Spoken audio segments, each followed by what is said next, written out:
what are you doing tonight? And I was like, only playing the biggest honky tonk around. I've laid on the floor of the studio for 2 weeks during mixing. Like, I sold them shoes. And they're like, what? You won country music song of the year.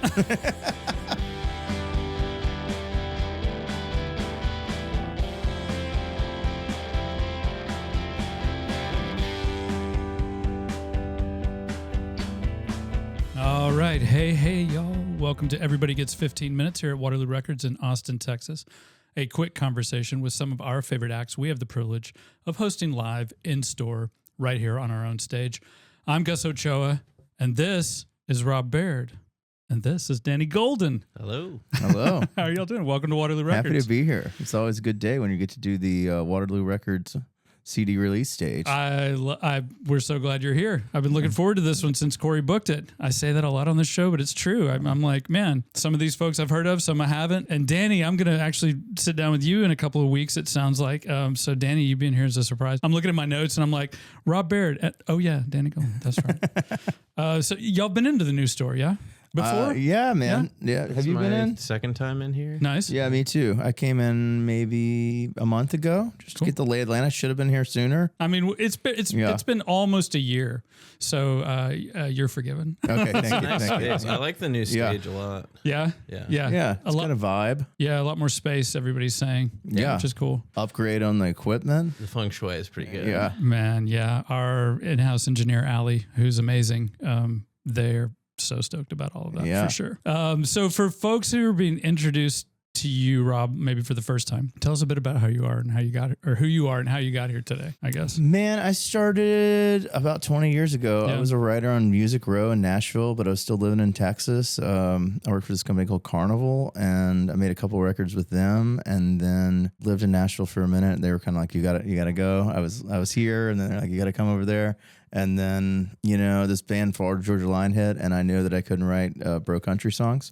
And I moved back to Austin. You were like, I'm out. Yeah, which is, good for anybody that's figuring it out. But I just didn't, it wasn't my scene. And I moved back to Austin and started my own little label and releasing records. And that was my third record that I did on the label, and this is my 8th. So wow, I was going to say, like, I caught that little detail today before I came in. 8th. Yeah. Wow. That's awesome. I can't wait to write my 8th record. I'm on 1. One's coming out soon. I'm very excited. That's awesome, One's man. very important too. I'm very, very excited. Maybe the most important. The first might be the most important. I think I was so young when I made my first. I mean, it was awesome, but it moves so quickly, Yeah, I think for me, it feels like parts of it have been quick, but parts of it have also like taken a while. It's doing stuff while you're moving a record store and all that kind of thing. Yeah. I mean, I've been playing since I was a kid, but yeah, this will be my first one. I'm very excited. But I'm not here to talk about me. Although you could probably tell I could just do that all day. I read you auditioned for Urban Cowboy TV show. Is that true? Wow, yeah. Back in the day. I wanted to ask about that. Yeah, that's true. Yeah, they had an urban, it's just like pre-Yellowstone. They were making an Urban Cowboy, like, Western spinoff. And I'm from Memphis originally. And the director, Craig Brewer, who did the cult classic Hustle and Flow. Oh, all right. Yeah, among other things now, was the director and a friend, and I tried out, and I luckily didn't get it, to be honest. File that into the bro country. I'm glad I didn't do that. I still have the line in my head. Like, I had to, you go in a conference room and they kind of do the audition process. I ended up doing some music stuff for them, which was cool, and then it got panned. Or like there was some type of bull riding scene, and one of the executives was an animal. Of course there was. Right. Yeah. But one of the executives was an animal rights activist, and they were like, no, we're not putting this out. And I'm like, you guys just spent like $10 million on this. Also, it's Urban Cowboy. Yeah, like 1 + 1 equals bull riding in that scenario. I'm pretty sure John Travolta rode a mechanical bull. That's basically the entire plot of the movie. Yeah. And then a mechanical bull, I guess, wasn't what they were going for. I don't know. No. But my line was, they're like, what are you doing tonight? And I was like, only playing the biggest honky tonk around. There'll be beer babes who drink beer, boogie and bounce, the whole 9. Oh man, I mean, you got. You didn't get the part? No, I didn't get the part. I was gonna say you got it. You got it. We don't need to stop looking. Yeah, stop looking. Yeah. We don't need to look anymore. Yeah. Oh man, that's amazing. I also. You went deep. I don't know where you found that. I read something about, and again, if any of this is like, don't go there. I read you were living in Hotel San Jose. Oh wow, you really? Yeah. For like a month at one point. Maybe with the producer of Urban Cowboy. Yeah, that was a golden era of my. Yeah, remember the time when responsibility was different. Oh yeah. Yeah. Oh yeah. I've had that conversation this week, as a matter of fact, about like turning a corner and realizing, well, I guess I'm probably not in that space anymore. Yeah, I don't remember as many of the bad decisions, maybe by choice. Sure. I don't know if it was actually a bad decision. It might have been a great one. I mean, it certainly makes for a good story. Yeah, and a very good read. Then I wrote a whole record about that whole relationship unraveling. After all, the one with I Tried and all that on there. Yeah. That's amazing. And then she came to a show in Dallas and asked me to sign the record. And I was even more confused. Yeah. Does she know? Oh yeah. She's married. Life is strange. Yeah. There you go. That's fine. Strange. It was that, you got to get material sometime. Well, no, it's true. I like to ask people that come on this show like about your process and where that stuff comes from, and there you go. I mean, like you don't get to pick where it comes from, really. Like it just life happens and you figure it out. Yeah. Hopefully. Yeah, I'd agree with that. Well, so where do we find you on this new record, Smoking the Breeze? Like it's your 8th. We talked about that. Oh. Our description on the site has you quoted as saying, no overthinking, no second guessing on this record. So yeah, where are we catching you? Oh, it's pretty funny. I think one of our first shows was the Waterloo record performance for my last record that we did at the old store. And Danny and I just met. I was a fan of Danny's music, and we had like met on Instagram and then had lunch, and then it was kind of time for me to go like a new direction. And we just started playing shows together, and then we went and made a live record in Montana. Yeah. Wow.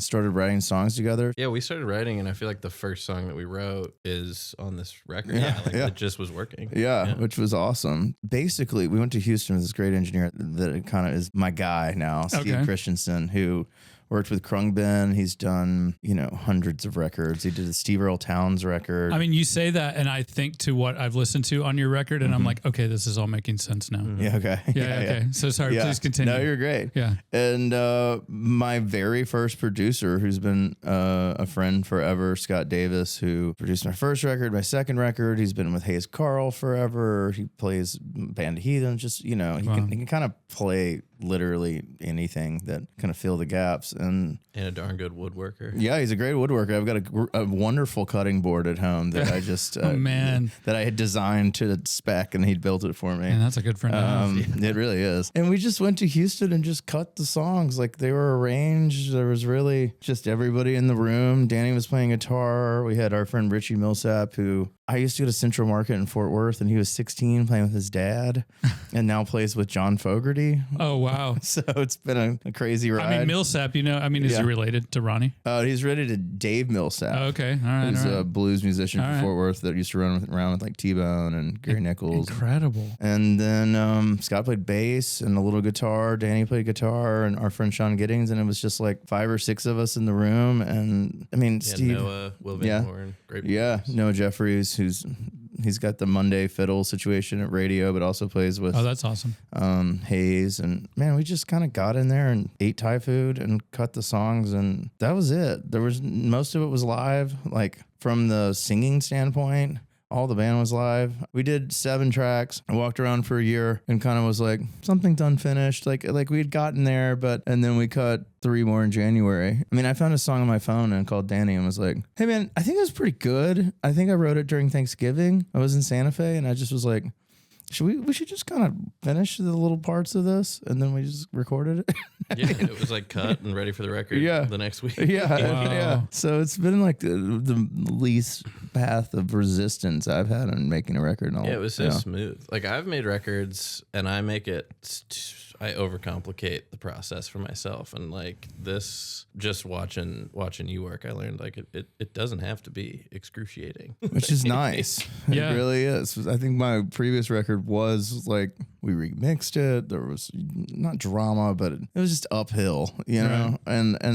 And by the time you release a record, it's really nice not to be completely exhausted of the entire process too. Save some for the tour. Like, be excited about it. Yeah. That was cool to cut 3 more songs. And then, I mean, one was out 2 months later. Yeah. When did Woman, Your Love Is Right come out? That's the one. Yeah, that's the one. Was that one of the last ones you wrote? Yeah. I love, man, that's incredible. Yeah. And it was just kind of sitting there. And yeah, I think that was mixed like February, first week of February, and it came out into March, which is the world we live in. I think Sure. when I started, not to date myself, but we were just selling CDs and Spotify didn't exist. And, you know, that plan was kind of hilarious. Now you're like, all right, we got to get it to the distributor that's got to send it out over here. And we're going to look at sound scans. And now it's like, all right, you got it. You got a file on your computer.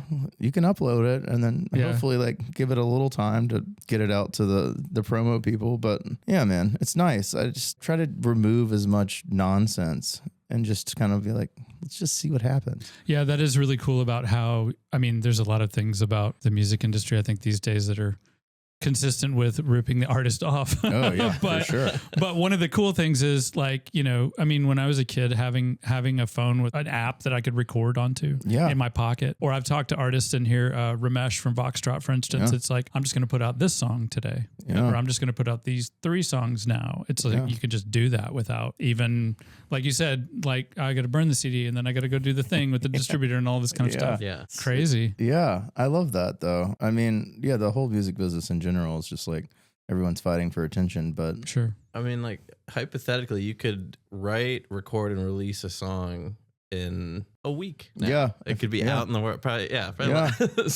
You could maybe sooner without overthinking. Yeah. Yeah, totally. Yeah, there might be one moment where you're like, wait a second.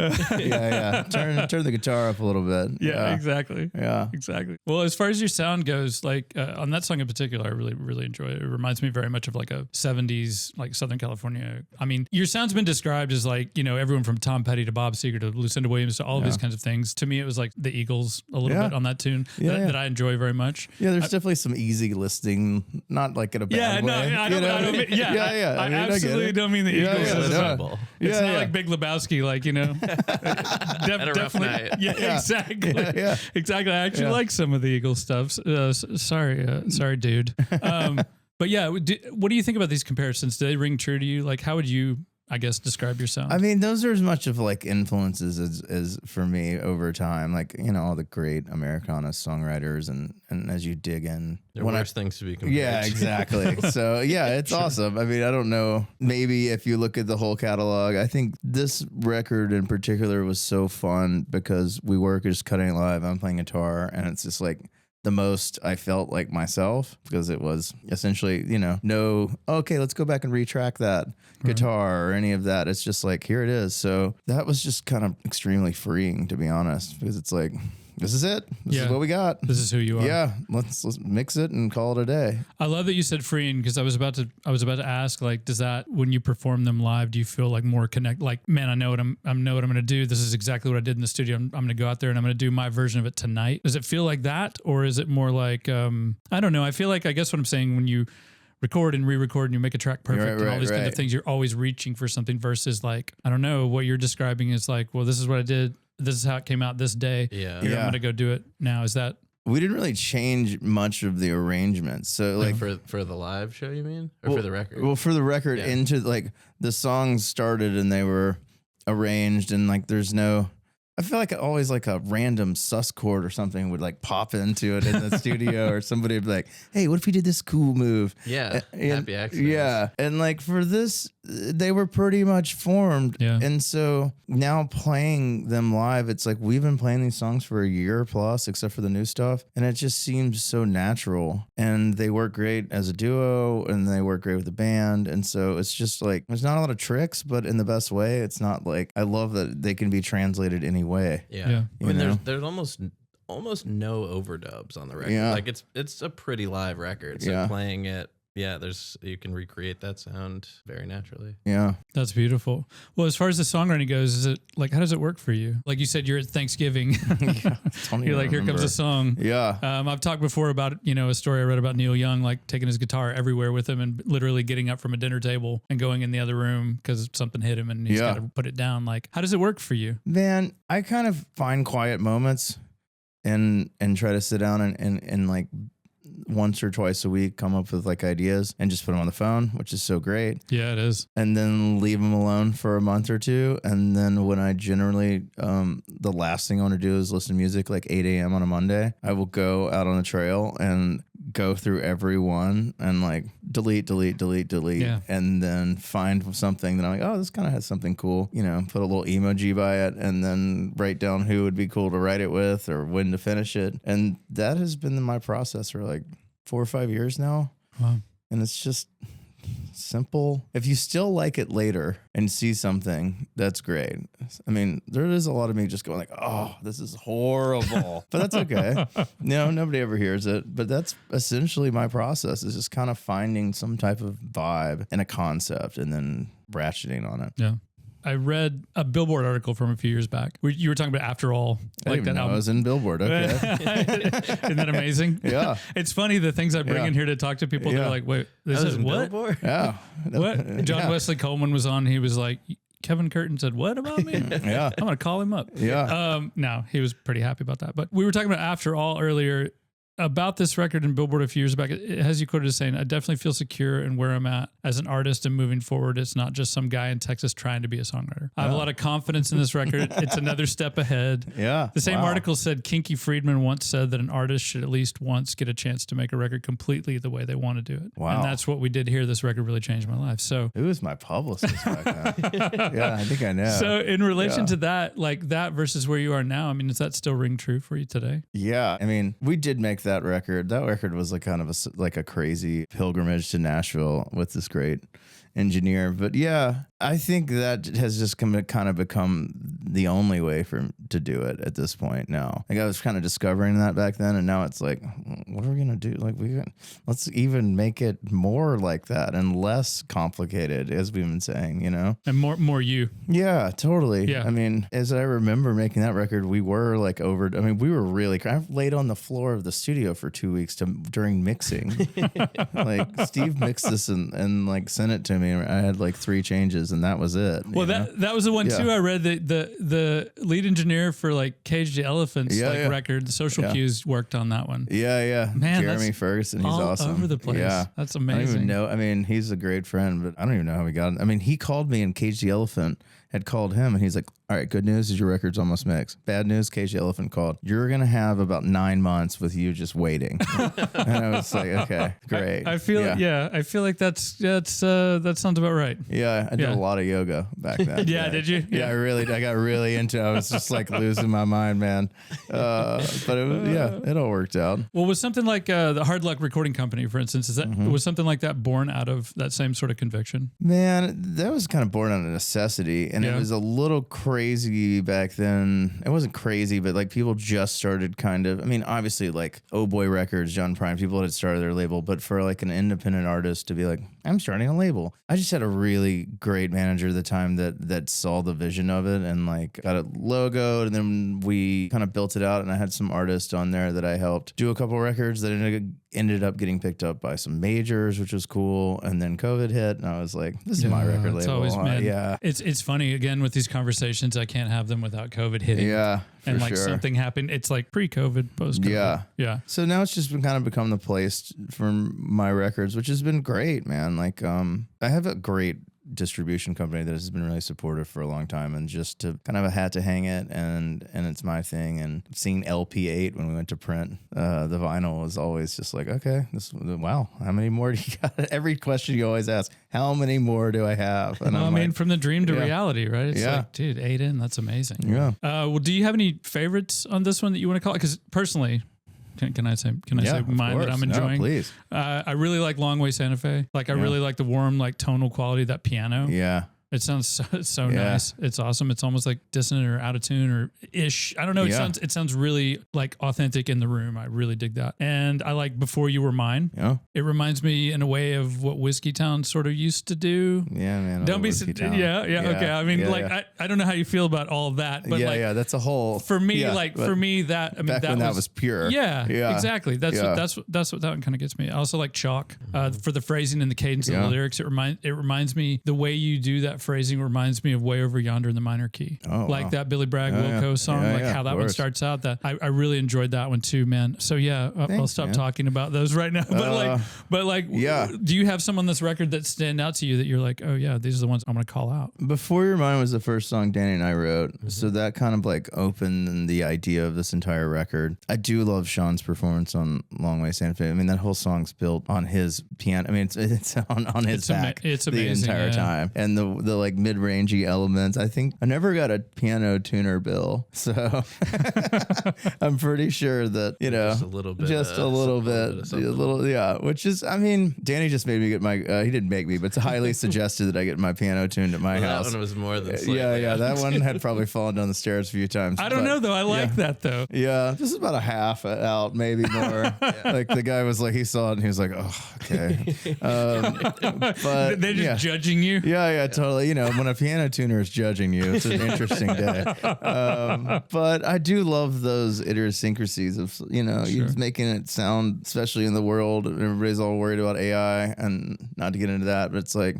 well, they're probably not going to have any out-of-tune pianos on the tracks they're producing. Yeah. You're asking Claude, can you give me an out of tune? It's, E. No one knows how to do that. Break Claude. Roll Out the First song's been a fun song. I wrote that with my buddy Aaron Ratier, who's like, he's a very quirky, amazing human. He went to Cornell on a swimming scholarship, then lived in Florida crabbing. He came up and I talked to Tanner Usry. Okay, I think is who it was about almost a year ago. Yeah. And his name came up. He's become this songwriting extraordinaire. I mean, he's like, a machine. Yeah. And he wrote this huge Ella Langley song, Looks Like You Love Me. Wow. And some stuff for Lainey Wilson, but he's just a hit factory. He and had 2 songs up for Song of the Year. Yeah, and won and was playing a show with Hayes Carl.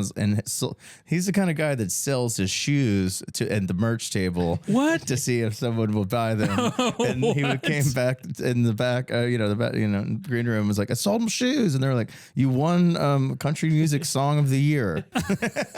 Yeah, and he was like, for which one? Yeah. I wonder what kind of shoes they were. They probably weren't great, to be honest. Yeah, knowing him. Between that and Before Your Mind were like the starting blocks, if you will, of the record. And then I think Rollout is one of the most fun to play live. for sure. Yeah. And it's basically just writing on a version of the G chord. The whole, you don't really do anything. You don't need much more than that. Yeah. And so a lot of what I learned in this process was like, keep it simple. You can really make something if you just find the right melody and then what you want to say, and not add a bunch, or just feel like, all right, we got to do 14 chord changes just to make this interesting. Right. Yeah. Yeah. For our budding songwriters out there.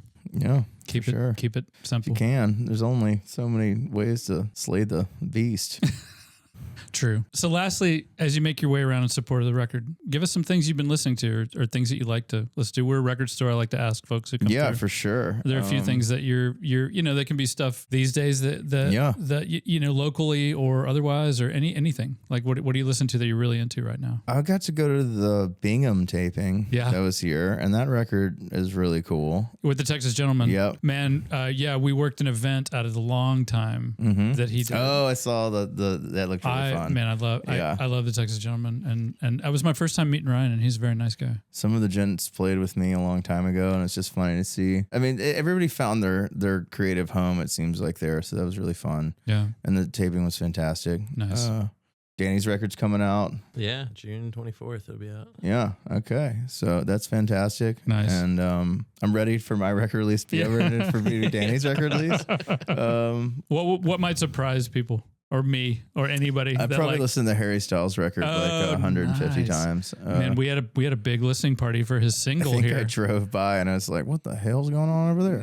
Yeah, and it was nuts. for like what Aperture, the first song. Yeah, we were one of 10 stores in the globe Wow. in the world Wow. to like have this like premiere of his song. It was like Yeah, the girls would crazy. like put the headphones on and be like, "Oh my god!" Yeah, there was I saw that. a lot of excitement, some tears, a lot lot of high pitched squealing and laughing, and it was great. What a Everybody was world. loving it. I know. Yeah. It was awesome. How about you, Danny? Anything you're listening to lately that you're really into? And warning, I'm going to ask you this again when I have you back in a couple of weeks. Oh man, hopefully I get obsessed with something between now and then. I've Exactly. been listening to that guy Thomas Dollbaum. Yeah. He's giving a it vinyl. songwriter. I think he just got on a label and put out a record. But yeah, Thomas Dollbaum, incredible songwriter. Nice. Very cool. Well, y'all heard it here. Go check out all of those recommendations. But we're here for Rob Baird. The latest album is called Smoke on the Breeze via the aforementioned Hard Luck Recording Company. It's out as of May 15th, everywhere you stream your music, and is out on vinyl and CD today. You can pick it up here today. I've got a copy next to me. Please come by Waterloo.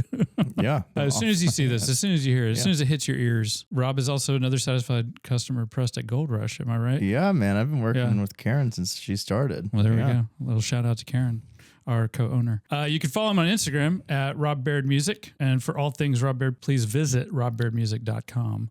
Rob Baird and Danny Golden, my surprise guest. Yeah. Thank you for your time. Thank you. I appreciate it. And thank you all out there for listening. You can follow us on Instagram at Waterloo Records, at Waterloo.sound for our Dolby Atmos studio, at Waterloo_wheels to follow the ongoing adventures of the Waterloo van, at Unofficial Dogs of Waterloo to see our canine pals who come in and shop with us. Yes, we do have a van. Yeah. It's pretty great.